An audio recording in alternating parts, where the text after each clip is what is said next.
niggas know that I step. In the game that I rep. Went to Solomon, I out the 10 for 600 on all I net. Paid it full like Mitch. Really having this shit. Got out that stuff, started rapping, and 6 months later, I'm rich. So, welcome back. Been with Germ. Bringing a new segment to y'all. I preferably would have liked to have somebody with me, so I have somebody to argue with or agree with. But regardless, we're gonna do it anyways. Sports, and everyone's favorite American sport, football. I have made some picks. Some hopefully insightful picks, if you get me. Okay, here we go. So, if you are a fan of the NFL, like me, you can keep your opinion to yourself on who I pick. Oh! We'll call this session, Does Germ Know Ball? And I guess that defeats the purpose. Let me know who you pick for this upcoming week of NFL football. My first pick, I'm going to take this out for this. Thursday night football. Seattle Seahawks taking on the Arizona Cardinals. Now let's do some insight so I can explain my decision. Arizona Cardinals, they started off pretty damn hot. Harder than they had last year. With James Conner going down, I do not see them getting back up after such a stressful loss. Now they are, by statistic, meant to win, but let's also look at this, shall we? They are at negative 115 to win the game. That usually means they are not the underdog. The Seahawks are forget everything I just said. The Arizona Cardinals are the underdogs. So, they're going to stay there because I'm picking Seattle to win Thursday night football against the Arizona Cardinals. Sam Darnold doesn't look like his Minnesota Viking days from last year, but he's cooking. Shout out my guy, Jackson Smith-Njigba. He's having an amazing season. On top of that, for the Seattle Seahawks, they picked up and signed Kobe Bryant, one of my favorite rookies coming out of the class. He slept on. I really wish my team, which we'll get into in a second, which will be a reveal to most of y'all because I tried gatekeeping, but it's time for me to be a man and admit to y'all my real team. There was never a fake one. I don't know why I said that. But yes, on Thursday, which is tomorrow, if I upload this on time, the Seattle Seahawks will win against the Arizona Cardinals. Give me a score of 24-17, Seattle Seahawks. Let's go. All right, one of my favorites, and honestly took me a while to pick between these two teams. Sunday at 8:30 a.m. We're starting to get early on Sundays. We have the Minnesota Vikings taking on the Pittsburgh Steelers. Now, Pittsburgh made and went some moves this offseason. Picking up Jonnu Smith, picking up Jalen Ramsey, signing Aaron Rodgers, who is washed? Question mark? I don't think so. Just for now. Let me not jinx the brother. Now, the Minnesota Vikings, J.J. McCarthy, coming off a season-ending injury. Can't speak English! Coming off a season-ending injury from his rookie year last year of 2024. Last year, the Minnesota Vikings quarterback was Sam Darnold, who now plays for the Seattle Seahawks. But with J.J. McCarthy coming back, he pulled in clutch against the Bears. And let me tell you what, for him to be a second year and have that kind of clutch speaks numbers. So I think if this game were to come down to the wire, the Minnesota Vikings get it. And that is why my pick, regardless if it's a blowout or a close game, Minnesota Vikings. And yes, they are the team that is supposed to win, and the Pittsburgh Steelers are the underdogs. And personally, me, if I was a Pittsburgh Steelers fan, the bias would have led me for the Steelers. But looking at the statistics, why did the Seattle Seahawks put absolute belt to behind on the Pittsburgh Steelers? Is the defense that good? Prove me wrong, man. Hey, Ryan, I know you're probably watching this. Sorry, bro. Minnesota on this one. Give me a score of 30-17. Next game, 12 p.m. And this is all Central Time. Just in case someone from a different time zone does watch this, this is Central Time, so don't get confused. On Sunday, we have the Washington Commanders and the Atlanta Falcons.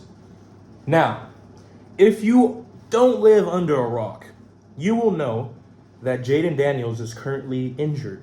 And if you did know that, this is why my pick is what it is. And that pick obviously being the Atlanta Falcons. Now, hear me out. I myself have lived the experience of getting absolutely blown out and then having an amazing season. Shout out my junior year and the team we had. We don't got to get too much into it. This is where I stop it and go back to the NFL. The Atlanta Falcons just got 30 burger plus 0 scores by the Atlanta Falcons, and the Panthers whooped it. Now, hear me out. That shows signs of a terrible team. Do I think Michael Penix is still undeveloped? Absolutely. But I think it's only his second year, and he didn't see much playing time behind Kirk Cousins, who played last year. Now that he's getting playing time, they still have a 1-2 record. Guess who else has a 1-2 record? My team, which we'll get into later.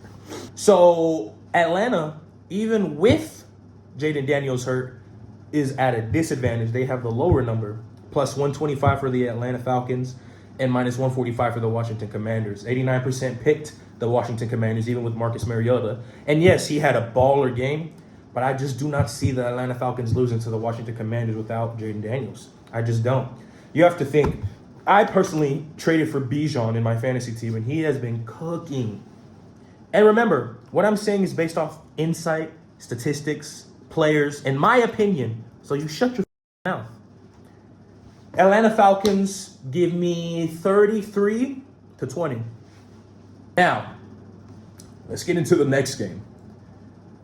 The Buffalo Bills versus the New Orleans Saints. Just for insight, the Buffalo Bills are 3-0. The New Orleans Saints are 0-3. Famous saying, any given Sunday, but damn it, not this Sunday. Brother, at 12 p.m. Central Time, give me the Buffalo Bills over the New Orleans Saints. The New Orleans Saints to win is a plus 800, and for the Buffalo Bills is minus 1,600, bro. Dear Lord, 99% pick the Buffalo Bills. Whatever crack 1% pick the New Orleans Saints, you have a parlay, and that's all I can say. Now let's get into some insight. The Buffalo Bills. Where do you even start? Khalil Shakir, in my opinion, the best receiver for the Buffalo Bills. Josh Allen just got them bags, bruh. And top 3 quarterback in the league. Not going to say which position I think he stands at. That's for a different story if y'all like this.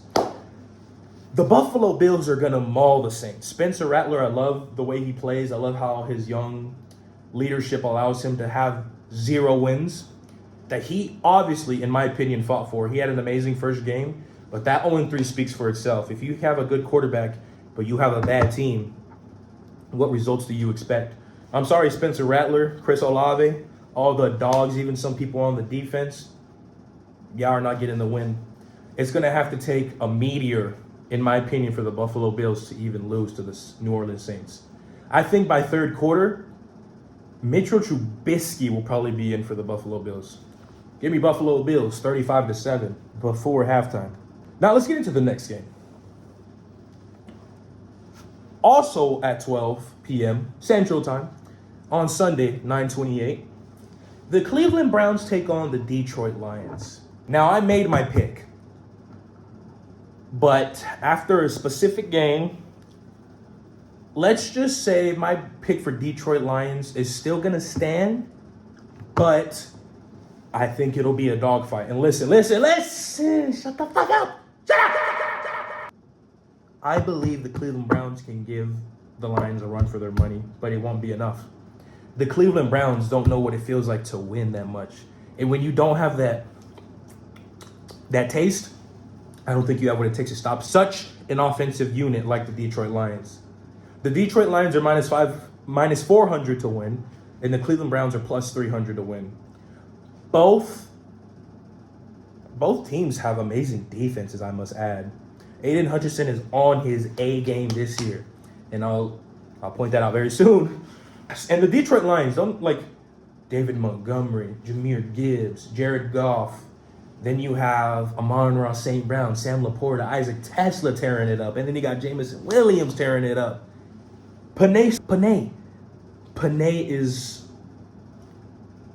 one of the best linemen in the league in his position as well. So all-around offense is going to carry them. And then their semi-elite, I said that, defense is going to allow them to climb over that hill and beat the Cleveland Browns. Joe Flacco doesn't have what it has on the Browns to win them the game. But that defense for the Cleveland Browns, it's looking good. But still give me the Detroit Lions with a score of 28-17. Next game. Now this is where the opinions might start getting a little wonky and y'all think I'm smoking crack. The Carolina Panthers take on the New England Patriots at 12 p.m. Central Time once again on 9/28. Sunday!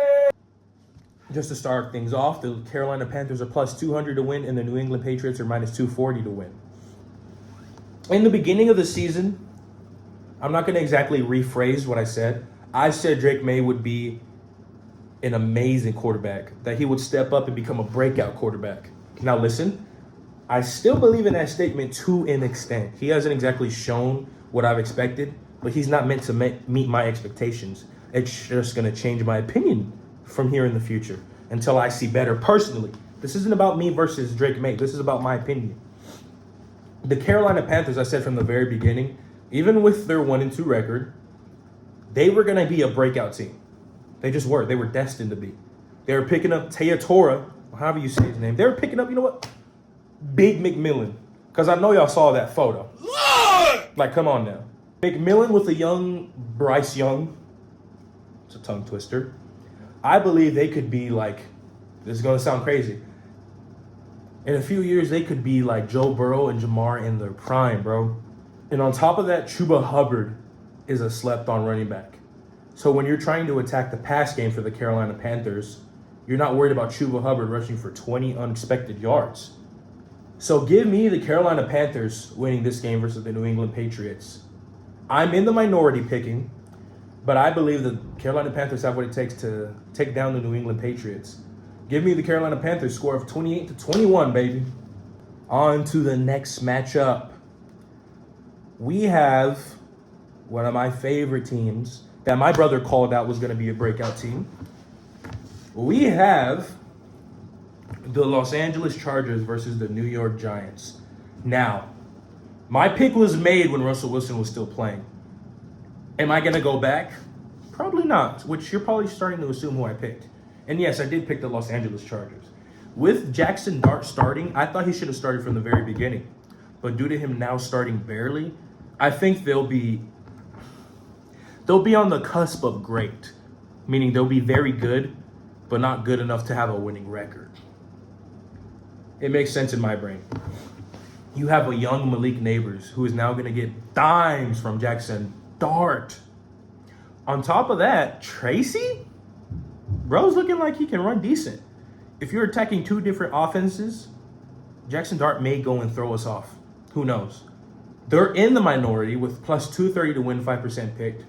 And my pick being the Los Angeles Chargers, we'll get some insight on that in a second. Negative 280 to win 95% picked. You have Sexy Dexy on the defensive line.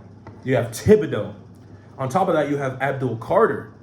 There are so many players, big names, and even some slept-on players that I'm not going to get into because you're not ready for that.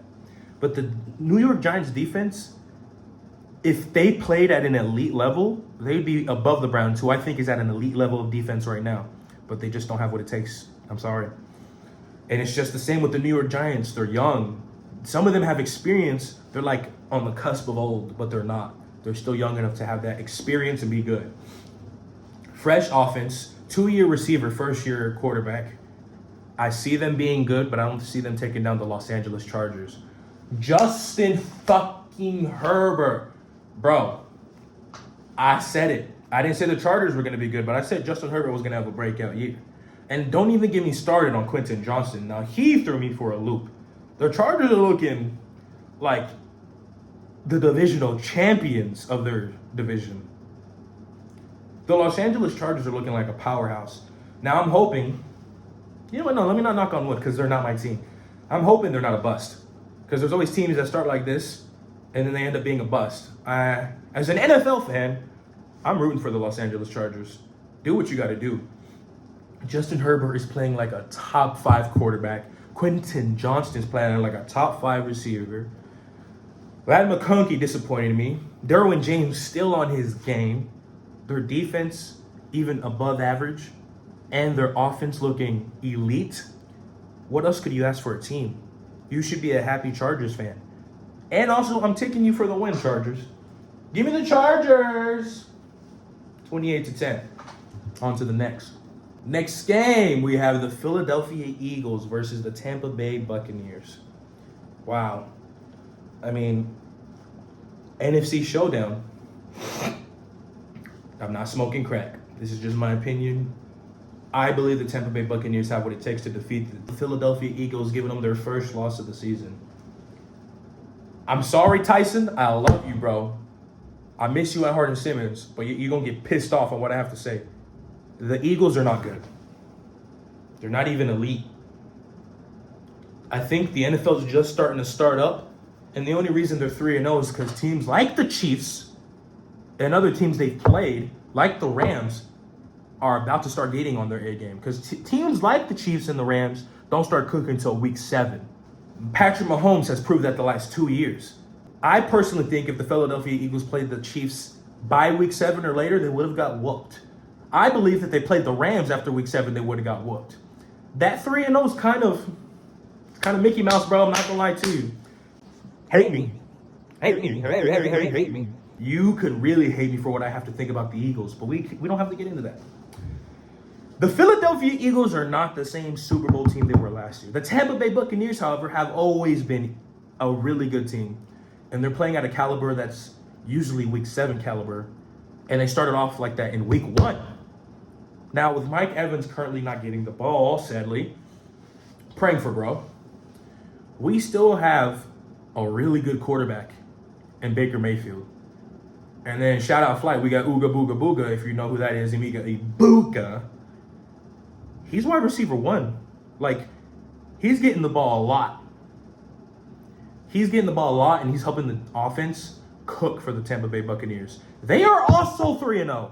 And I think they've worked for that. Did you see the game against the Falcons? The 3-0 Buccaneers versus the 3-0 Eagles, absolute cinema. But I'm taking the win for the Buccaneers. And yes, they are in the minority. The Tampa Bay Buccaneers are plus 160, 25% pick to win. The Philadelphia Eagles minus 190, 75% pick to win. Remember, it's a prediction, but if the Buccaneers come out with a dub, don't say I didn't tell you so. We're about to expose a fraud here in this 3-0 versus 3-0 game. And if it's the Buccaneers, so be it. But I don't think it will be. Give me the Tampa Bay Buccaneers beating the Philadelphia Eagles 35-21. Really, you don't have to get too much into for the sake of the podcast. Last 12 p.m. game Central Time on Sunday, we have the Houston Texans taking on the Tennessee Titans. Both 0-3 teams. Is there anything that sticks out to me? Houston should have this in the bag. They should. But C.J. Stroud, he's not playing on a really good quarterback level anymore. On top of that, Tank Dell and Nico Collins with a not-so-elite quarterback anymore are not getting that much shine. Their defense, Will Anderson. Then you have Shair. They just released C.J. Gardner-Johnson. I don't know why, but a big loss like that, and yes, I say big, not huge, but big, it's going to be detrimental. But I do not see the Houston Texans losing to the Tennessee Titans. I picked the Houston Texans negative 360 to win, 91% picked. Tennessee Titans plus 280 to win, 9% picked. Cam Ward, hot take. He's not the best first pick overall quarterback we've ever seen. He isn't. And I'm sorry to any Titans fans, but expect disappointment this year once again.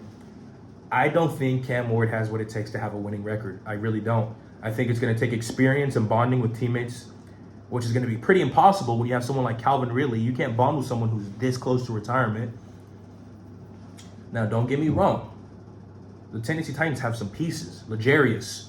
On top of that, this is going to sound like a contradiction, but Cam Ward, when you have trust in a quarterback, that means you're going to build around him, and he's going to become a really good quarterback, which I'm hoping. bro becomes good. But for now, I don't think he has what it takes to beat the Houston Texans in his rookie year. both games.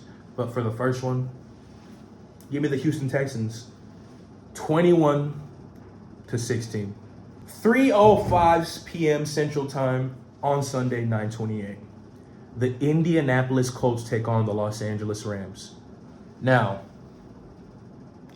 we've already been disappointed by an undefeated early season team last year, the New Orleans Saints, when they had Derek Carr.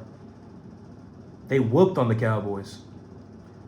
And then they went poof, down the drain.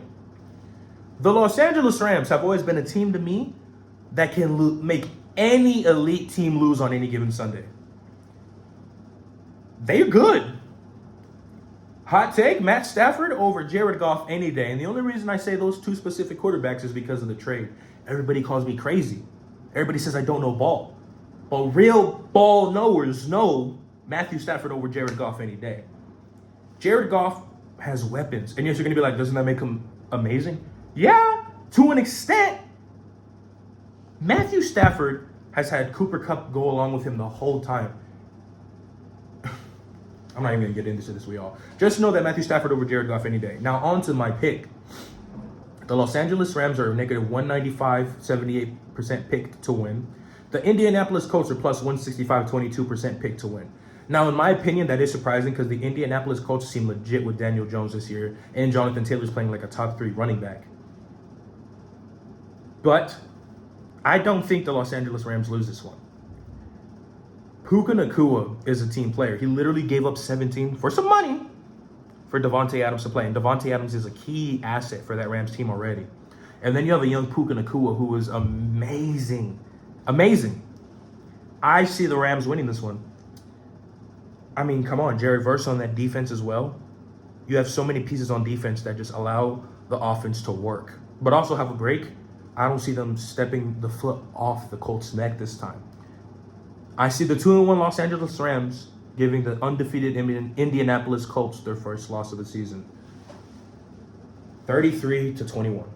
Whew. Okay. Now this one may be a little different as well because I made these pre-injuries, I should say. 3:05 Sunday Central Time. The Jacksonville Jaguars versus the San Francisco 49ers. Even with the injuries, my pick is still my pick.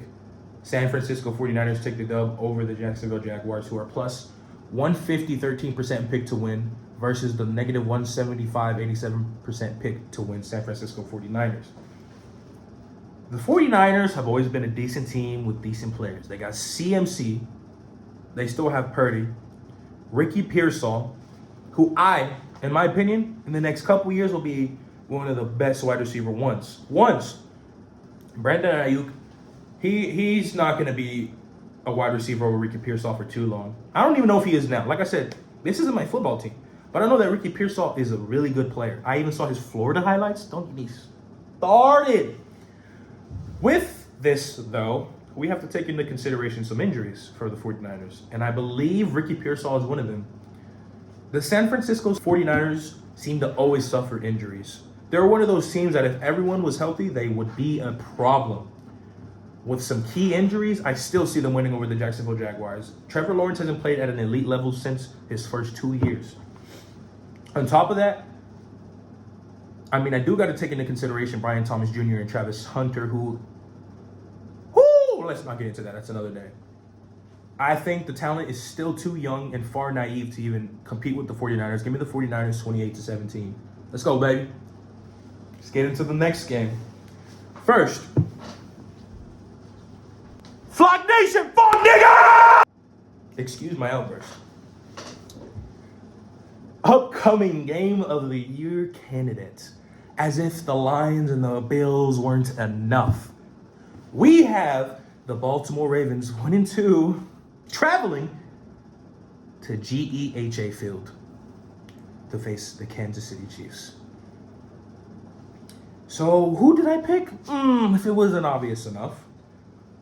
Give me Flog Nation, negative 145, 78% pick to win over the Kansas City Chiefs, plus 125, 22% pick to win. Now listen, the past years, The Ravens couldn't get over the hump in the AFC Championship of 2023. They couldn't get over the hump in the week 1 of 2024 versus the Chiefs at home. I think with the losses we just took, which were detrimental, by the way, they hurt. And I understand it was us shooting ourselves in the foot in a holy defense, a really holy defense. But I think the Baltimore Ravens finally get over the hump and take this dub over the Kansas City Chiefs. And let me tell you why.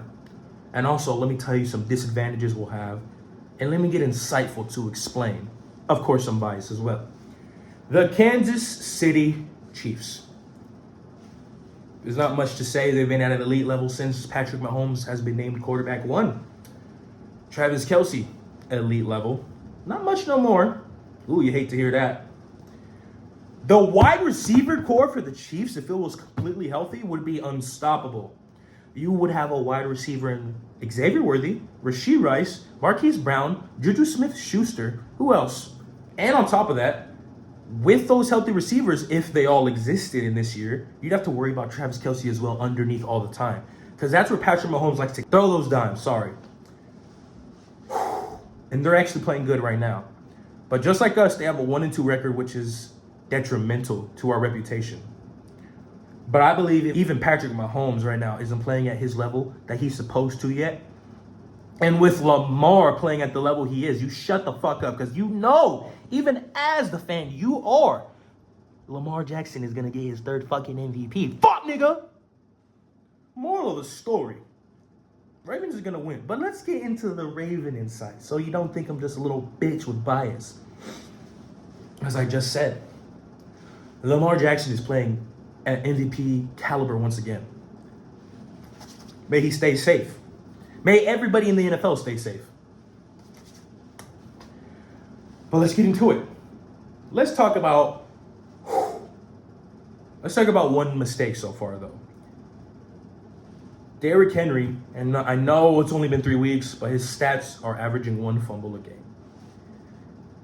In 2 out of the 3 of those games, those fumbles have been detrimental to our record. And I know you say, well, y'all would still have to score. Y'all still have to make it downfield. Yeah, fuck, nigga, that's the reason. Those 2 fumbles cost us the game versus the Bills. And it cost us the game versus the Lions. We were already losing to the Lions in the moment, but we could have gone back to tying the game. We could have. We'll never know. We'll never know if we could have won against the Bills. We'll never know if we could have won against the Lions. It's all in the past. I may be a Ravens fan, but I'm not a delusional one. I know that the past is the past, but it still affects the future. We are 1-2. We've lost to 2 very good teams, and we whooped on the Browns, who's honestly impressive considering their defense. But still, big names that we can't be losing to right now. Especially the game versus the Bills, especially the game versus the Lions. They came into our house and took the dub. Now, excuse or not, Nnamdi Madubuike, Aaron Donald Jr., that nigga, he was not present for the Lions again. He's currently being sidelined because of a neck injury. That is very concerning. Prayers for bro. On top of that, we did not have Kyle Van Noy. We did not have Jair Alexander. And for some reason, Coach Harbaugh is still not activating Keaton Mitchell, a speedster running back that we could be using heavily. Shout out my guy, Justice Hill. He's an amazing 3rd down receiving back. But if we mix in some Keaton Mitchell, I know there's a 53-man roster, but there has to be someone that's droppable for my man Keaton Mitchell. He deserves the love. There's injuries on our defense. With those injuries, it could be detrimental against the Chiefs because Patrick Mahomes is just known for tearing up defenses. Lamar Jackson is known for tearing up defenses with his legs. So is Patrick Mahomes. And maturing is realizing that I'm right. There's been plenty of times, even versus the Ravens, when he runs around outside the pocket, comes back in the pocket, and then exits to the other side. And then he finds a receiver for a touchdown or less, but still it's a completion for a 1st down. Patrick Mahomes, even though not as elite, is still on an elite level. And I have to know that as an NFL fan. But as a Ravens fan, I'm hoping he plays at a horrible level. Don't hate me for it. Give me my Baltimore Ravens winning 35-28. Next game, also a 325 game. We have the Chicago Bears taking on the Las Vegas Raiders. There's a lot to look at here. Before we get into anything, I feel like it's critical to know my pick. I picked the Chicago Bears, who are not the underdog versus the Las Vegas. First off, not English. Second off, I take that back. Their odds are completely even, both at -110 to win the game. I don't know how this works. I just know I see the numbers. 49% picked the Bears to win, 51% picked the Las Vegas Raiders to win. Did y'all not just see what the Bears did to the Cowboys? You know what? Maybe the Cowboys aren't a good demonstration for this, but regardless, Geno Smith. He is currently the Raiders quarterback. I'm not a Raiders fan, so I don't know if he's hurt or not, but I'm assuming that he's still quarterback one. He is a very good quarterback. Not elite, but very good. On top of that, the Raiders have Brock Bowers. They really don't have other much weapons. English bitch. They really don't have other weapons. I mean, Ashton Genty still has a lot to prove. And when he does prove that, it'll be a running back, quarterback, tight end trio. And I think that could be elite. But Geno Smith is close to retirement. Brock Bowers needs a good QB. And Ashton Genty needs to develop.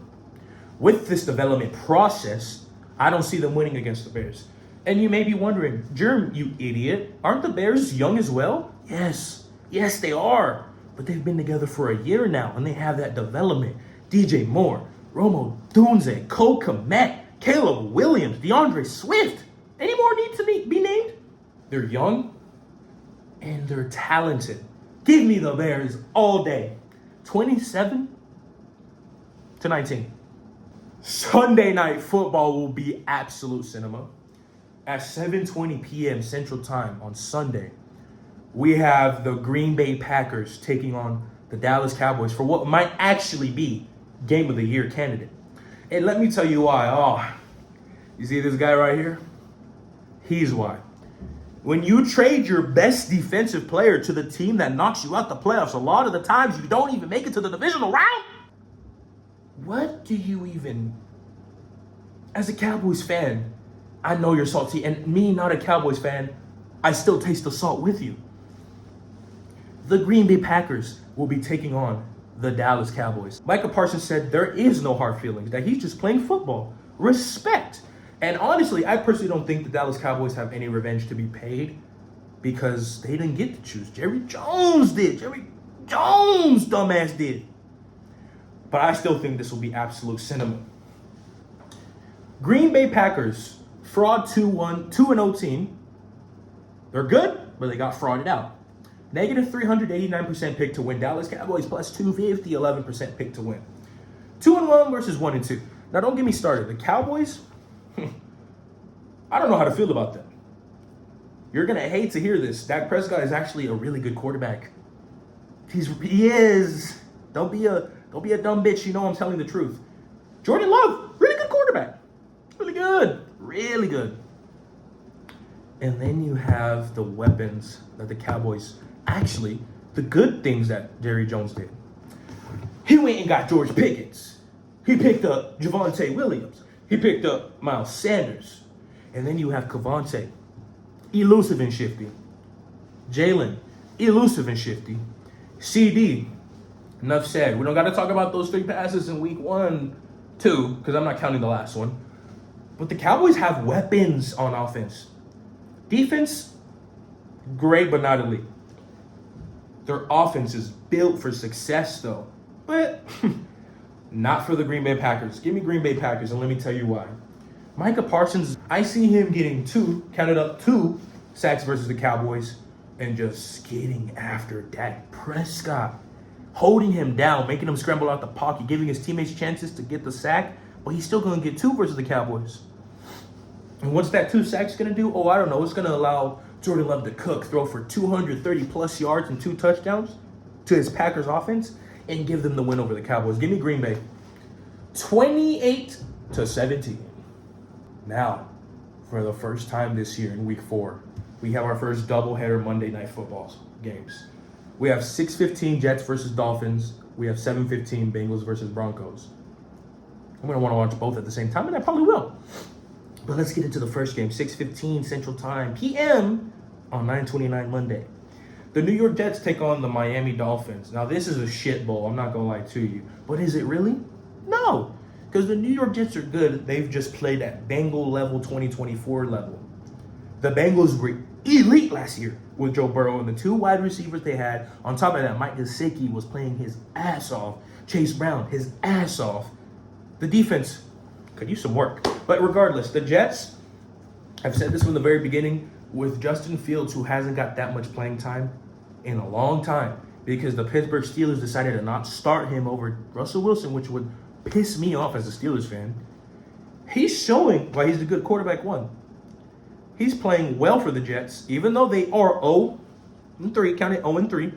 Might be backwards, I don't know. I don't think we should count them out. Even as a Ravens fan, I know that the game we play against them is going to be quite the game. We'll get into that maybe in a second.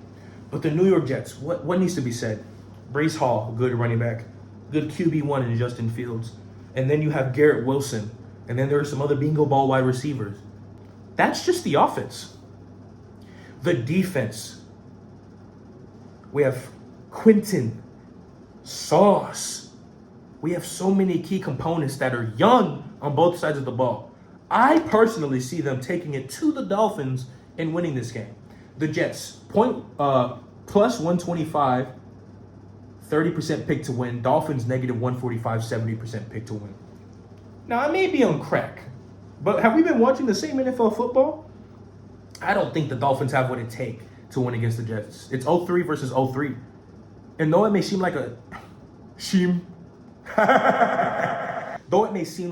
bowl, the New York Jets are nothing to be fucking played with. Give me the New York Jets all day, 28-17. And then for our final game, we are going to have absolute cinema. If you know anything about the Bengals versus Broncos games last year, don't get me started. Oh, wait. Joe Burrow's out again. What do you know? So, yeah, even before Joe Burrow was hurt, guess who I picked to win? The Broncos. The Denver Broncos are a young, stacked team. The Bengals just haven't had what it takes to really prove to us they can win a game, especially during a time like now where Joe Burrow's injured. Jamar Chase is on my fantasy team. T. Higgins is on my fantasy team. And even with Joe Burrow, somehow they have a winning record with horrible stats. But now that Joe Burrow's hurt, this was pre-Joe Burrow hurt, by the way, because I pick weeks ahead of time. I think I'm picked up to week 10. And I change every now and then because teams start to prove me wrong. I try my best. The Denver Broncos. Bo Nix was always a quarterback I loved in college. He came into the NFL and absolutely tore it up in the NFL. Cortland Sutton. He's always been a receiver I loved. He averages 1,000 a year. On top of that, when you have mixing in a receiver like Cortland Sutton, a quarterback like Bo Nix, you get a good running back in J.K. Dobbins. So the offense already has 3 main pieces that are going to cook for them. Now their defense. Obviously, we have Defensive Player of the Year last year, Pat Surtain, a dog in the defense for the Broncos. On top of that, you have other people. Nick Bonito. He's a dog. I don't know if you know that, but he is a dog. So you got, I'm going to say, semi-elite defense and elite players on that defense, and then great players on offense. You mix it in with the hurt Joe Burrow Bengals. Even before, when they had Joe Burrow, I gave the Broncos the win. Give me the negative 380, 72% picked versus the plus 290, 28% picked Broncos over the Bengals. Score of 38 to 21. Those 21 points are probably going to come from the run game for the Bengals. And if it does come from passing, it's because Jake Browning is low-key good. Low-key good, but come on, man. Broncos all day. I hope y'all enjoyed this session because I love sports, especially NFL football. If you didn't watch this, I really don't care. This is just to get something out there. Maybe start a new segment every week for me to do sports. Hopefully with somebody else next time. Comment down below your picks, why. And you know what? I'm feeling frisky. Give me your opinions on what you think I said.